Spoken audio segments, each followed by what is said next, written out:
Hi everybody and welcome to episode 9 of Mrs Mummypenny Talks, and for this episode, which is a celebration of the book, The Money Guide to Transform Your Life, which always gives a bit of a flash on the screen at the beginning. We're talking about money making today, which is a really interesting, controversial subject in the world of money, and I've got one of the best experts in money making, Laura, otherwise known as Thrifty Londoner, to come and share your expertise, because and how I knew you were the perfect person. So I was judging some financial awards last year, the UK Money Blogger Awards, and the category I was judging was money making blogs, and I made sure that your blog was up there. So you were highly commended. You were second place for best money making blog, weren't you? So well done. I was. Thank you. And I didn't realize you were a judge. So thank you very much. yeah. It was an interesting category to judge, because a lot of the websites are all very samey. So we really wanted to pick out some websites that were doing something a little bit different and unique, and that I learned stuff that I didn't know before, and we definitely got that from you. So yeah. So yeah, tell us about you and your blog and your Instagram, which is amazing, and do a little bit of promo of yourself. Sure. Yeah. Well, first of all, thank you so much for having me on the podcast. It's an honor. And yeah, so I'm Laura, and I started Thrifty Londoner I think it was about 3 years ago now, just over 3 years. So it's Thrifty Londoner, the website, and Instagram of the same name. And I post about all things to do with personal finance. And it's all kind of got a bit of a London twist. So I've got quite a lot of information about how you can kind of make your money go further if you're living in the capital or if you're just visiting. But also lots of information about, you know, looking after your money as a millennial, how to make your money go further, making money, saving money. You're definitely like millennial focused, aren't you? Like someone 20s focused. Yes, exactly. Although I have just turned 29 and I'm feeling less and less like a young person. But... Oh, it's your last year of your 20s. Have you got a list of things you want to do before you turn 30? Yeah, I do. But things keep changing, you know, life seems to just, you know, throw you these different curveballs from now and again, and things just go off on a different path. So yeah. But the wonderful thing about that, what I find, is that it then creates amazing content. Yeah. Always my most successful stories on my blog are stories based around things that have happened to me. Like people just love reading, particularly when it's like you know, different things like getting divorced or getting married or, you know, having kids, those kind of life events. And but some of the more difficult things, like say getting out of debt, or I've written about the death of my parents, like, which are really quite taboo, quite difficult subjects. A lot of people read them because it's like the only place they feel they can get their information from is like an anonymous website, and they love that somebody else has gone through what they're going through, so they don't feel alone. And it can be like buying your first house, or you know, all those kind of things. But yeah, people just like reading first person experience from somebody who's lived it and breathed it and succeeded at it. Yeah, for sure, because it's especially to do with money. Like if you haven't, you know, if you don't know someone personally who's been through the same experience, it's very kind of comforting to read about someone else, and gives you some ideas about how to approach different issues that are coming up in life. So yeah, I love your blog for that. I've been following your house journey. Yeah. I won't mention more about that. It's on pause, let's just say, till the new year. Like very stressful, and it's so stressful. Like I didn't appreciate how stressful. I know, like, selling a house is really easy because at the moment you stick your house on the market and it goes within 2 days for people. But when you come to buy a house, wow, I've lost 3 houses. So It's insane. I guess the demand is so high. Like, I have a friend who put the house on the market and had 30 viewings on that first day, and it went to the second viewer at like 9:30 in the morning. And it's just like, how can you even compete with that? Like, yeah, it's crazy. Yeah. And I ended up getting into a bidding war on 2 houses, and I'm really not comfortable with bidding wars because you're under that pressure. Like, I know I ended up like offering 10 grand more than I should have done on one house, but yeah, and the estate agents like encourage you to do it. So yeah, I'm not a fan at the moment, but yes, that's life. Have you bought your house, or are you still renting, or are you saving up? Still renting, yeah. Kind of, it's a bit of a weird one really, because I don't know, I don't intend to be in London forever. But while I'm working in central London, I don't know, it kind of makes sense to rent. Well, I don't want to put to buy a place.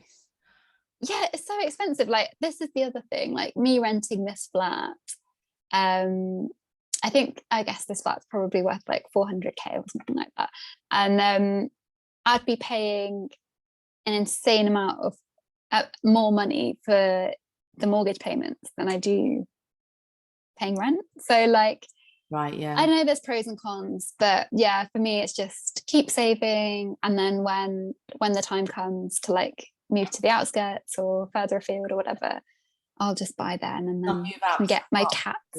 Yeah. Coming back. Yeah.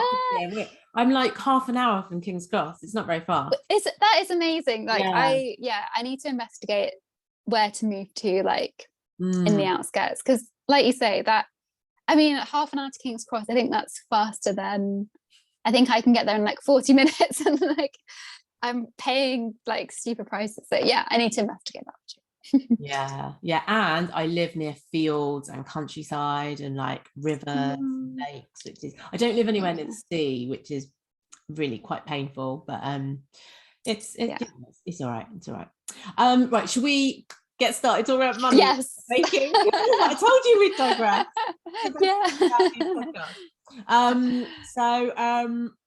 Right, money making then. So there are genuine good ways to make money, side hustles, whatever we want to call it, and then there are some dodgy ways. So we're going to talk about the genuine good ways, and then we're going to talk about the dodgy ways. So what would you say are some of your favorite genuine ways of making money?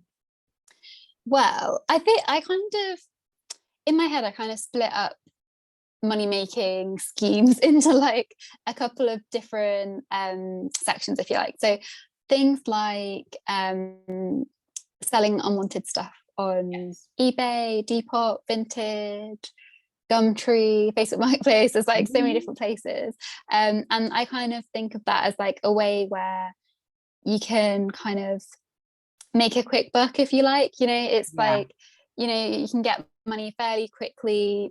Auctions maybe end in a week, you can receive the money. So that, you know, if you're like, oh, I really want to buy something, or I want to go on this holiday, or I want a bit of extra money for whatever, going around your house, seeing what you want to sell, or, you know, kind of just decluttering, I guess, as well. I think that's a really nice way to make money. And, you know, you can, I love eBay, it's just really easy, and you know, you can just do it of an evening or whatever, but it doesn't, very straightforward. It doesn't come without hassle, does it? So yeah, true. I've sold so much stuff on eBay, and when people complain, it's just so annoying. Like, they found one tiny thing that's wrong with the garment that you've already photographed and put on the post anyway, and eBay always side with the buyer, so you basically have to give them a refund.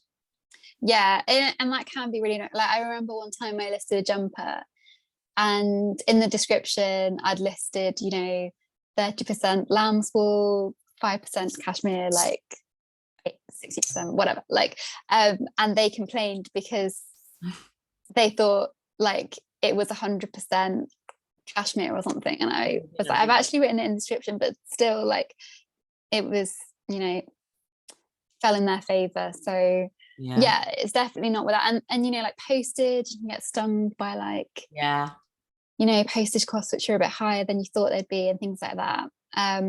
But I have to say, on the whole, I've had quite a positive experience with eBay. But I've definitely made thousands of pounds over the years. And of course, the other great thing about that is you can make up to £1,000 a year tax free. Which, I mean, that does cover all the sort of sidey hustle-y things, but you don't have to be declaring it if you're maybe, you know, selling 200 quid's worth of stuff on eBay like once a year. So yeah, exactly. And I think that's something that puts people off making money a lot of the time, is tax and, you know, declaring yourself as self-employed, declaring your income. Like, I think it can be quite daunting. So yeah, it's really helpful to know that actually you do have that £1,000 and you don't have to worry about it. You can just keep the money, and it's very easy. Yeah, no, that is a good point about people being put off about money making. So Facebook, so eBay is good for clothes. This is my rules, particularly branded or vintage. And then eBay, Facebook Marketplace is where I sell like big things, because you've got local people that will come around, and you won't make as much money, but it's a really great way to get rid of big things and make a little bit of money. I've never tried, I have tried Gumtree a couple of times, but it's not my go-to place. And I've never tried Depop. Yeah, like I have only bought stuff on Depop. And Vinted as well, but I think Vinted is getting like a lot more traction because I keep seeing adverts on TV, so I think more and more people must be using it. And I don't know, I think eBay is always going to have like the most people looking, like the biggest audience, but then Depop's good for like really trendy stuff, or like you know, like vintage sportswear, like, you know, rare or trendy clothing. And then I think Vinted, bit of a mixture again on there really. I'd say vintage, all clothing as well. What about where would you sell like designer stuff? I think I'd probably go for eBay again. Or there's I'm not sure if I'm pronouncing this right, but it's something like Vestiaire Collective or something like that. I know. Lots of designer stuff on there. And I was actually, one of my friends today found a pair of Chanel shoes in a charity shop for £20. And she was like, maybe I could flip these. And so she was looking on this Vestiaire website to see how much she might be able to get for them. So it's potentially a good place for designer stuff. That is a good find. That's a good find. Oh, I've never found anything like that in a charity shop. No, I dream of finding Chanel, but no, never. You know, you know, like children now are like, they're obsessed with designer brands because they hear it all in the music they listen to. So particularly my boys listen to a lot of like American rap and R&B or whatever, but they talk a lot about Chanel. That they seem to be obsessed with this brand Chanel. So they're like, Mummy, have you got a Chanel bag? No. Are you ever going to get a Chanel bag? Probably not, because the cheapest Chanel bag is probably about £3,000 just for a little like black pouchette with a gold. If I'm a millionaire, I will, but until then. I do have quite a lot of designer stuff, because in my 20s I was very frivolous. I was very materialistic, keeping up with the Joneses, and I earned a good salary in my 20s, so I used to gain quite a bit of money on like designer bags. So I have sold some of them over the years, but I've probably got like 10 designer bags like up in my bed. And they're mostly, I tell you what, the only ones I've sold are ones that are a little bit dated. Like I had a Christian Dior bowling bag, which it was like a brown bowling bag, but it just felt a little bit like noughties. It wouldn't have been a bag I could carry around now, even though it was, and it had a big like CD on it. It was very obviously Christian Dior, when I'm a little bit more like subtle. So I sold it for £300 on eBay. And it was a buy it now. I think I left it on there for 3 months and it eventually sold, but I'm sure I paid like $1,000 for it. So to get £300 for something that cost me $1,000, I know it's quite a chunk less, but it's not too bad. It's 300 quid in my pocket rather than sat under the bed, isn't it? Exactly. And that's the thing with designer items, like they do retain their value quite well, don't they, over time? So yeah, so always a good one to sell. Have a good declutter of your house, and anything you haven't used in the last year that looks like it could have a bit of value to it, then yeah, get selling it. But that's the problem with that, is it's a limited fund of stuff, isn't it? Because eventually you run out of stuff to sell. Yeah, exactly. So I would say like that's a great one for like, you know, just getting cash quickly.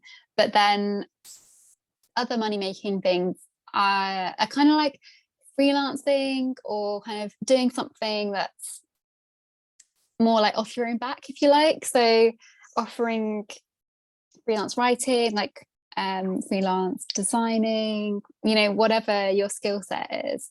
I mean, it doesn't even have to be that, you know, you can do dog walking, pet sitting, like all this kind of stuff. And those kind of they usually take a little bit more time to kind of, you know, come into their own and actually, you know, get the ball rolling. So there's a bit of groundwork to put in, or, you know, a bit of networking you need to do, or, you know, get your name out there a bit more.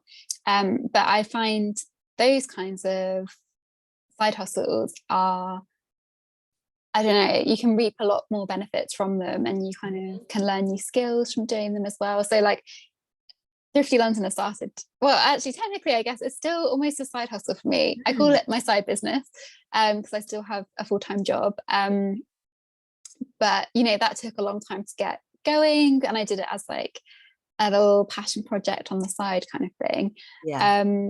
And you know, now I can build a website, like all these crazy things that I wasn't able to do before. So that's where I think, you know, starting your own small business can be amazing, and you're not kind of constrained by different platforms, or, you know, you can kind of do it how you want to do it, which I really love. It is the ultimate power, isn't it? But is your intention to build Thrifty Londoner up to a place where it will replace your full-time job, or are you just happy keeping it as a side hustle?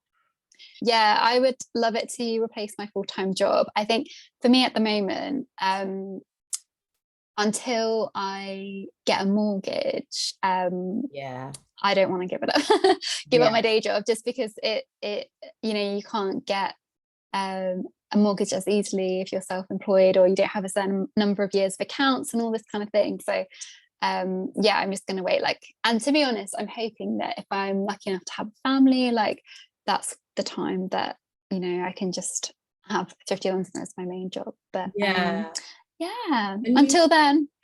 But you also, like, you need a level of consistency, I think, with your side hustle before you, because I've spoken to so many people who have, you know, taken the leap over to, you know, running their blogs and social media, or their brands as their business, and you have to be comfortable that you've consistently made more money than you need to conduct a business for a good sort of 6 to 12 months, or you need to have like a big buffer. Because how I did Mrs Mummypenny was I took redundancy back in 2015, and I had like this pot of 40 grand's worth of money, and that was my pot that paid all the bills for like 18 months. I know it should have lasted longer than 18 months, but hey ho, I was still in that keeping up with the Joneses even back then. It wasn't until sort of 2 years really after you know, I'd spent that 40 grand that I got it to a point where it was earning enough to pay the bills. And and that was only just, it just takes, particularly with things like, I know like there's this sort of opinion out there that running a blog is like the easiest thing in the world and it's really easy to make money from it. It really isn't. That's not true. Yeah, it's so not true, because oh my god, it just annoys me when people say that, because like I've been doing it for 9 years, like 9 years, man, that's a really long time. And I'm always very honest about the money it's made in the early days. I don't think I would actually, well, I have to VAT register at some point, so that gives people a clue as to how much money it's making. But it's it's taken years to get to that point. And every successful, like uber successful money blogger I talk to, like people like Money to the Masses, Damien, or Meaningful Money, Pete, they took a long time to build it.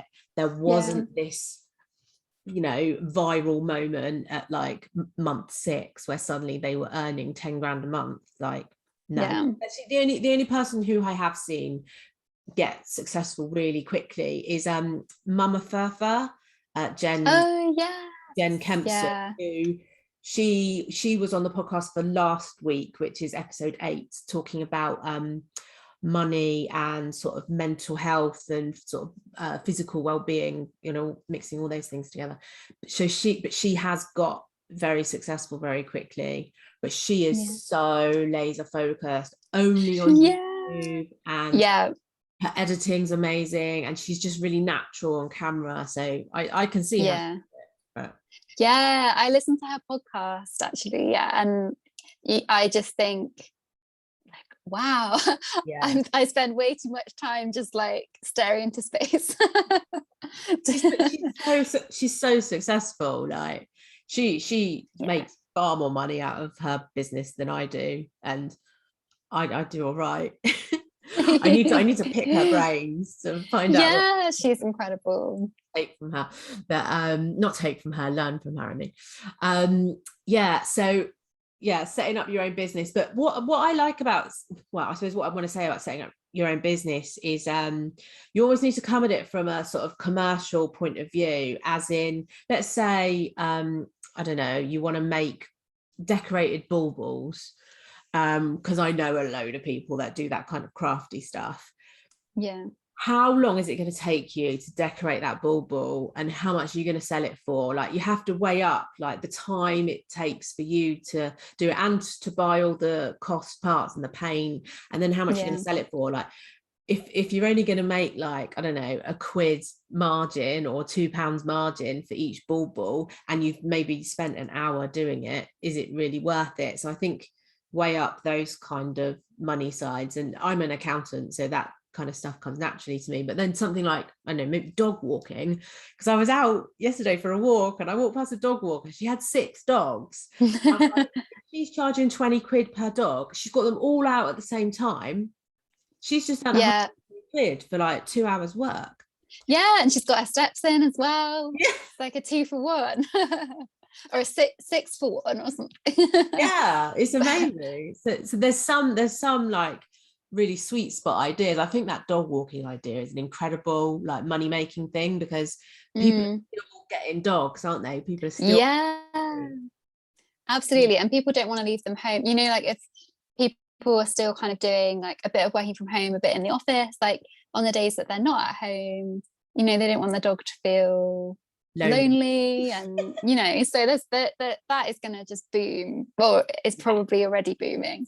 But there's a lot to be said in kind of factoring in like the cost and labor time and all that as well. Like one thing I did was I hand embroidered t-shirts and sold them on Etsy for a little while. And then eventually I was like, there's a ceiling to how much money I can make, because I can only embroider so many t-shirts, and that was that. And I thought, like, this isn't, it can't really grow unless you start employing people to embroider t-shirts and the rest of it. So but that's an issue with a lot of businesses. So like, maybe say you're a personal trainer, there's a limit to how many hours personal training you can do. One of my good friends is a hypnotherapist, particularly with therapy work, you can't do loads of clients because it's ongoing, stressful work. Yeah. And yeah, you can, I suppose with therapy, you can put your prices up. But I don't know, personal training in Hertfordshire, you're going to be charging around like 40 quid an hour. So there is an absolute ceiling to that kind of work. So yeah, it's just, but it's, if you're really passionate about something, like you are passionate about writing about money, as am I, it was like, it's the perfect sort of thing to move into. Yeah. And that's another thing, you have to enjoy, you know, what you're doing to make money, basically. So, you know, if you're kind of doing surveys, I know that you feel the same about these. We need to talk about surveys. And you're just slogging through, hating it. Like, yeah, exactly. It's a waste of time. And there's plenty of things like that where, you know, if you're really like forcing yourself to do it and hating every second, like, it's not worth it. Don't do it. Yeah. Have you ever done mystery shopping? No, I haven't. Right, let me tell you about mystery shopping then, because I've done quite a lot of it over the years. So I have finally now found a really good mystery shopping company who just randomly, I meet all kinds of people by the side of the football pitch, like my eldest plays football, as you know. Yeah, one of the guys a few years ago, he was like, oh, I invest in this mystery shopping company, check them out. And they're like a health and fitness specialist mystery shopping company. So you get like spa days, you get months and months of gym membership for free. But they're branching out as well. So they also look after like Lidl, they look after Starbucks. What did they it's just all kinds of random things that they look after. Hollywood Bowl in like, wow. So yeah, so at the moment I've got like a 4-month gym membership that I just need to write a little mystery shopping review once a month, and I've got it for 4 months for free. And it's a high-end gym. I'm not allowed to say which one it is, but it's a posh one. So yeah, I love doing mystery shopping, but where I've gone wrong with mystery shopping is I've done like a few like supermarket ones in the past where they ask you to go in and put up FSDUs, freestanding display units in store, where you've got to like piece all this cardboard together and fill it up with, I don't know, malt loaf or something. And I remember doing that once. I had to go to 4 supermarkets and I had to drive around them all with all of this rubbish in the boot of my car, and I think it paid me about 50 quid, but because I was driving around 4 supermarkets and putting up all the like units, it took me about 4 hours. So once you look back out, I was probably earning like 10 quid or less than 10 quid an hour. Plus petrol money. Plus petrol, it just wasn't worth it. So yeah, just weigh it up. Yeah, for sure. Yeah, it's really up for 3 spa days though, can I just point out. So that mystery shopping company I'm talking about is called Pro Insight. I will pop a link to them in, you need to check them out because you need to get registered as a mystery shopper and get these. Yeah, there's so many options in London as well, like facials, beauty treatments. Oh my god, that sounds right up my street. And you just have to, it's a really comprehensive questionnaire you have to fill in at the end, but like it's our job anyway, it's the stuff we do like, on blogs. So yeah, I love it. Amazing. So yeah, no, mystery shopping is good. If you can ever get bank mystery shops, they pay really well. So you can get paid maybe like 80 quid for opening up like an insurance product, and it all gets cancelled down. It doesn't hit your credit rating or anything. So yeah, because banks have a lot of money, pay a lot for their mystery shops. Yeah, no, I do quite like that one as money making. I'm trying to think what else I've done which has been a successful money making scheme. Competitions. I have the worst luck with competitions. What have you won? Well, my best win was 2 weeks ago, which was really exciting. I won £500 of shopping vouchers that you can use in any shop. Oh my god, that's amazing. Before Christmas as well. No, the dream. And it was from it was a quick fit Instagram competition that Alison Perry had posted, because she was obviously working with Quick Fit, and yeah, I won. welcher. Incredible. Oh, very well done. So, but the thing with Instagram competitions is they're so easy. All you have to do is like tag a friend and then you're entered. Yeah. So yeah, I enter all those, and I've maybe won like 5 this year. So that's so good. 5. but sometimes it's like a pair of earrings. Sometimes it's 500 quid. So amazing. So it's like 2 seconds to apply as well. So yeah, very worth it. I do like that. You touched on questionnaires. I have tried to do questionnaires. It's a pile of crap. You do not make any money from doing questionnaires. No. And they take so long as well. They take so long, and you maybe earn enough points to turn it into a £1 Amazon voucher, and you've just like spent 20 minutes doing a crappy questionnaire about what you buy in a supermarket. Yeah, I mean, not good. Oh, one thing I have done is focus groups, which have been quite good. So over the pandemic, everyone did them on Zoom. So I only have experience of Zoom ones, but I did a couple, and I think they were, you do them in a group settings, maybe like half an hour, 45 minutes. And then, they paid like 50 quid. So not bad. And the website I use for that is The Hub. Good tip. So they're pretty good. Very good. Okay, good. I think we've covered quite a lot of money making things there. So there's lots you can do. But what there is a thing, right, what should we talk about first? Match betting or MLM, which is the darker side of money making? Should we maybe do MLM first, and you can talk about your story?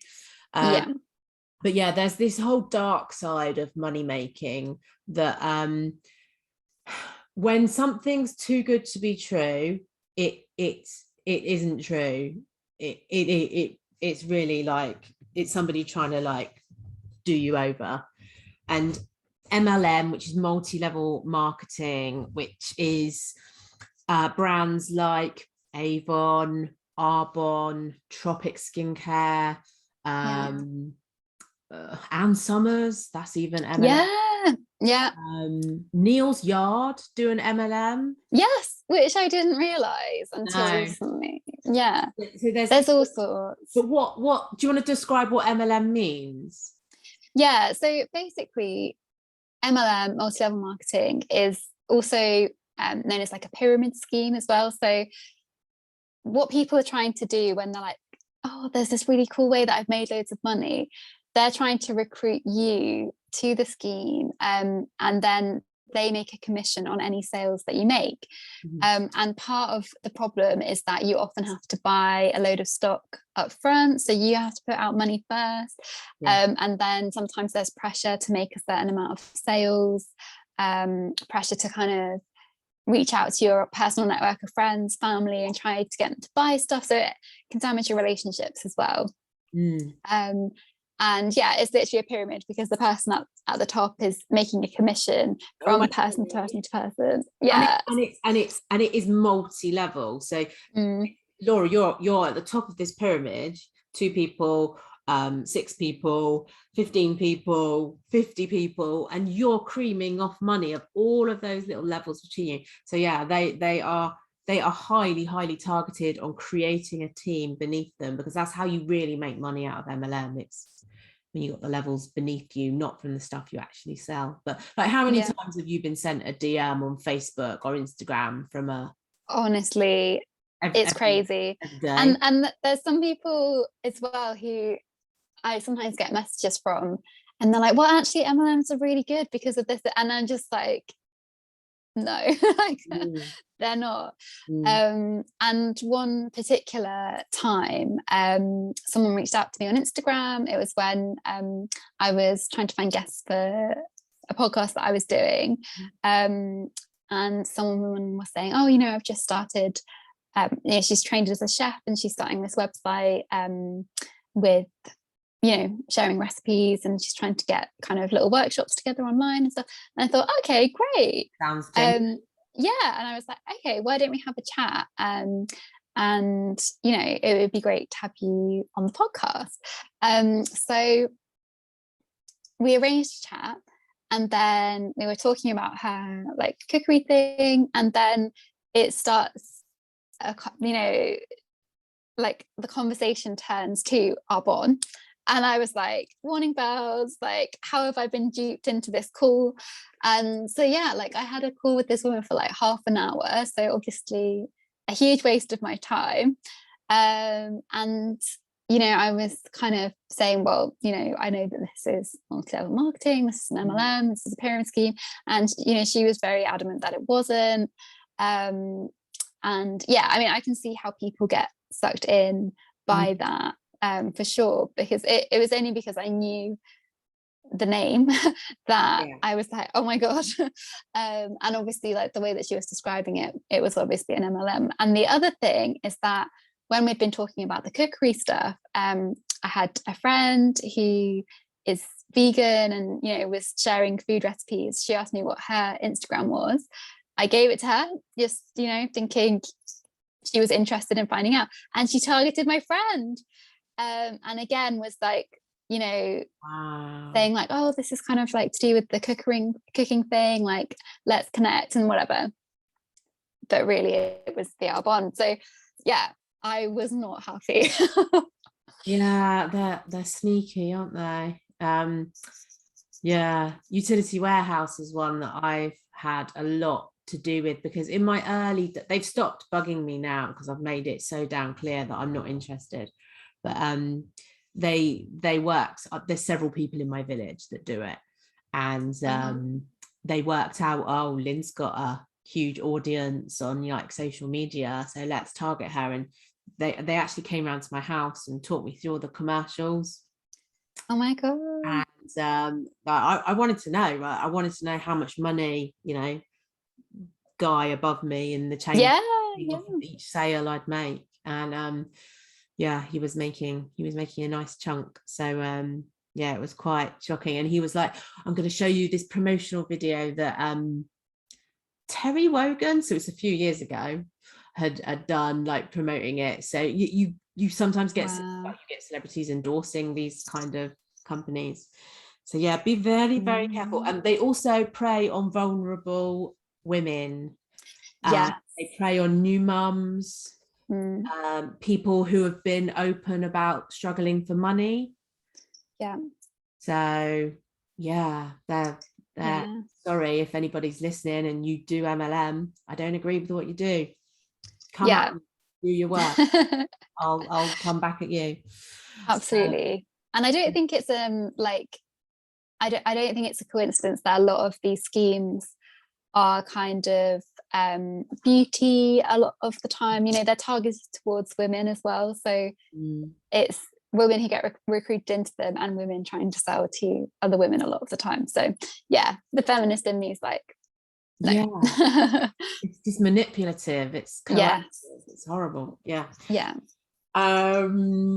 so that's one that we are very against. And then the other one, which I have a huge bee in my bonnet about, is match betting. So I don't know how much you know. You probably know quite a bit about it, but have you ever tried? I have tried it once before, and I think I made about £300. But honestly, I never went back to it. It just, I don't know, I didn't find it that fun. Let's explain what match betting is. So match betting is using the free bets that gambling companies give you when you sign up in a arbitrage transaction. So what that, I'll describe it with an example. So you bet on a football game, so Liverpool versus Everton, you bet on Liverpool to win, then you bet on the other side for a draw and for Everton to win. So you've covered all eventualities of the football with your bets, but one of those bets has been a free bet. So what actually happens is whatever side comes in, there will be a gain because one of the sides has been a free bet. Did that describe it? Sort of.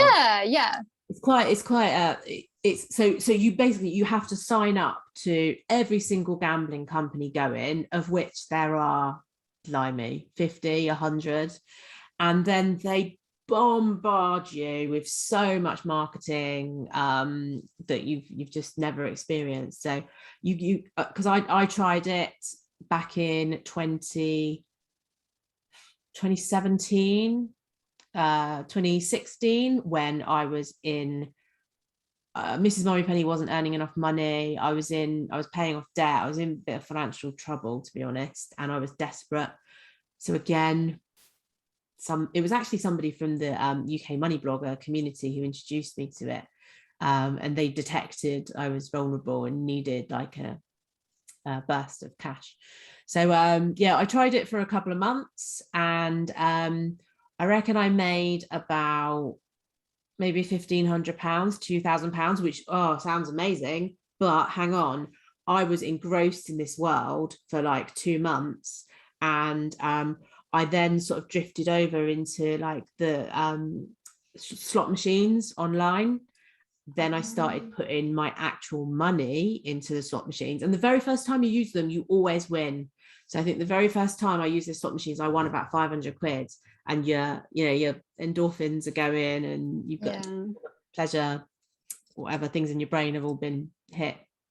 And I ended up getting addicted to it, and put my own money into those slot machines, and I ended up losing probably about £1,000 of the money I'd won. So I ended up with a teeny profit, but a bit of a gambling addiction, which took a little bit of a while to get rid of. So why do you think gambling companies don't mind you taking, why do they not mind match betting happen?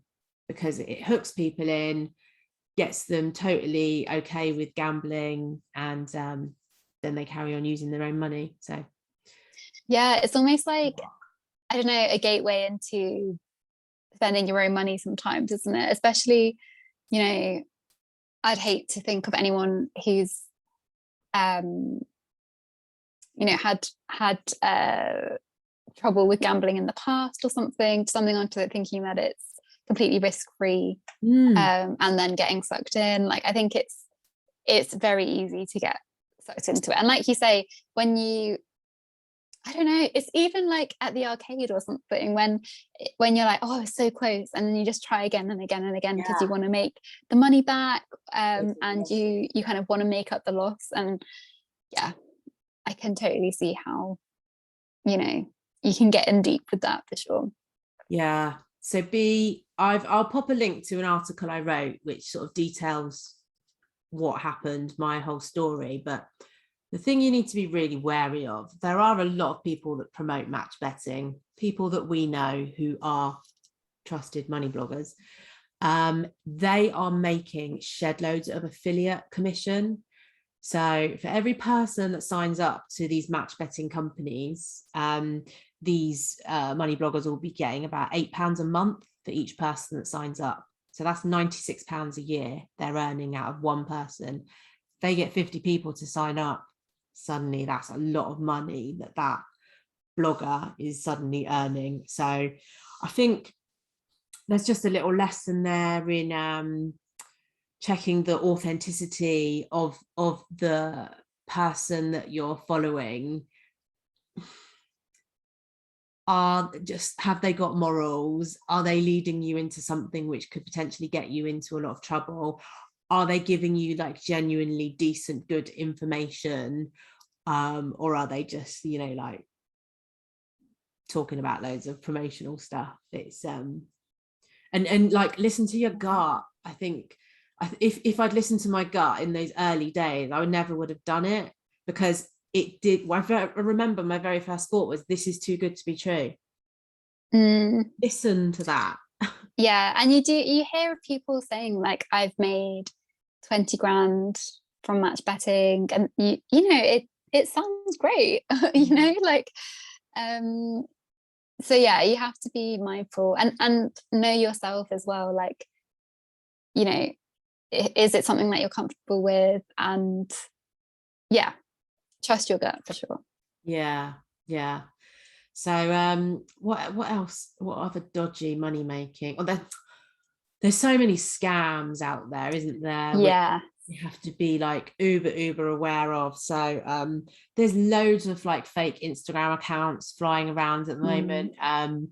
Timmy, Mr. Money Jar, he was really upset about somebody who'd ripped off his profile. It took him like 2 weeks to get it shut down or something. Yeah, he gets impersonated a lot, doesn't he? Yeah, there are certain, it's strange, there's certain people in our community who, I don't know, maybe because he is somebody actually who's got quite a lot of followers quite quickly, isn't he? Because his content's like really good. So good. And his audience is really engaged, so he gets shared and promoted a lot. But yeah, he's got copycats, but I've got loads of copycats over the years, so many of them. And I tried to get them shut down. Like I've trademarked Mrs Mummypenny, but that doesn't stop Miss Money Penny, money, not money. Because all I've done is I've trademarked Mrs, Miss, Ms, Mummypenny. The trademarks are very specific. But yeah, I'll quite often like send DMs or to these dodgy accounts saying, what do you think you're doing? Yeah, that I've seen a few as well. Yeah, like many pennies, like like Miss Penny Money, like I don't know, there's all sorts of them. Yeah, I know. And I know they're all just trying to ride off the success of me, but go for it, like you're never me, so I'm sure you'll have it as well. Like there's quite a lot of thrifty accounts, isn't there? Yes, there is. Yeah, I know. Do you know what, I was like, when I first started Thrifty Londoner, I was like, this is such a good name, and then I realized that everyone, like there's so many people with thrifty something. I was like, should have come up with a different name, but we're here now. you're here now, and you're doing really well, so yeah. So people have to go and look at your Instagram feed, which is up there in my top 3 of favorite Instagram feeds, because it's genuine, like it's content that I want to share, and that is the success of Instagram, right? And I know that you or your team puts a lot of time into creating that content, but obviously it's you coming up with all the ideas. Sometimes I see stuff that's like, how's Laura come up with all these ideas, all this content? And it's all beautifully like in the right colors and stuff. You curate your feed. I don't. I love the pictures though on your feed. Like I kind of don't want to break my pattern now by posting pictures. No, you're in the pattern, yeah. But yeah, no, Instagram was a lot of fun, I think. And yeah, it's at Thrifty Londoner, if anyone wants to check it out. But and you get quite a bit of sponsored content on there, don't you? So yeah, I do, yes. And it's, I don't know, like I do really enjoy Instagram. I think it's you can do reels and video content, and people can get to know you a bit more, which is always good. Yeah, no, Instagram's my favorite social media, definitely. And do you want to talk about your book, your ebook?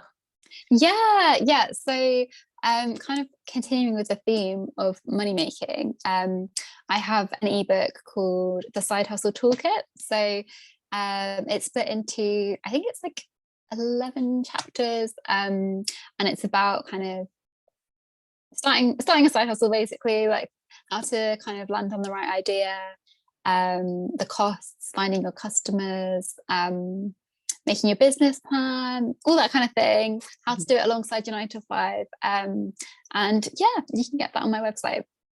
Cool. Is it on Amazon as well? No, it isn't. I keep meaning to look into Amazon. It's so easy. Yeah. It's so easy to set up a Kindle. Oh, okay. I'm gonna have to look into this tonight. And I'm not a technically savvy person. It took me about an hour to set it up. Oh, cool. Yeah. Amazing. I'm gonna have to do that. You've just got that massive market. Not really sure how all the Amazon algorithms work, if I'm ultimately honest. But because I sell way more books via my website than Amazon, because I sign them if they come from me, and also it's a bit cheaper on my website. So yes, if you want one of my books, buy one. I have them. Beautiful. Have them at home. I love the design of my book. It's Yeah, it's so colourful. It is lovely, and it's all my brand colours. It's lovely. Oh, it's so nice. It's nice to see like a money book which is colourful and actually looks like really inviting to read. Yeah, and that isn't pink. Like yeah. There's a lot of women who write money books and they're pink, and I just think, and also they're too long. Like a money book nobody wants to sit for days and days reading a money book. You want like a quick 200 page or 11 chapters read, because it's not the most interesting thing in the world, is it? And we have to embrace that we want people to obviously read our money content, but it has to be like short and snappy and personal experience dripped into it. So there's a lot of my life and memoir in my book. So the first chapter is very sad, and you'll probably cry if you read it, because it's very sad. I cry every time I read it. But like finance content just has to be ultimately consumable and shareable, which is certainly what your Instagram is. So well done on that. I do think it's very good. You know the other account who I think is really good, which is up and coming, who I share a lot now, is Sarah Williams, Debt Camel. Yes. She only started her Instagram like a couple of months ago, and she came on and did episode 4 of the podcast and talked about debt. And oh my gosh, you need to listen back to that episode, because if you want to understand exactly how debt works and how to pay off and all of its complexities, she explained everything. It was incredible. Wow. But her Instagram account's really good, and I often share her posts to my stories. So she's kind of an oracle, isn't she? She's so knowledgeable. I think she's an amazing lady, and she's been around. I think she's been a debt advisor for like 15 years or something. So wow. She knows. Oh my gosh. She really knows her stuff. But anyway, we're not on here to promote Zara again. Yes, I think we've talked about everything we need to. That was brilliant. So right, just reiterate, where do people find you? So on Instagram, you're Thrifty Londoner. Yeah, and also my website, which is thriftyLondoner.com. Oh, you got .com. Very good. Thank you ever so much for coming in and talking about money making. I think we balanced that well with the good and the bad and the ugly. Thank you ever so much. And I will see you for episode 10, which I don't know what episode 10 is, and I don't have my book next to me. It's going to be on protection, possibly. It's protection, savings, investments, or pensions. There we go. It's one of those subjects. It's multiple choice. I then move into like the future of finances. So yeah, brilliant. Thank you so much for having me. Thank you so much. Stay there though. I will.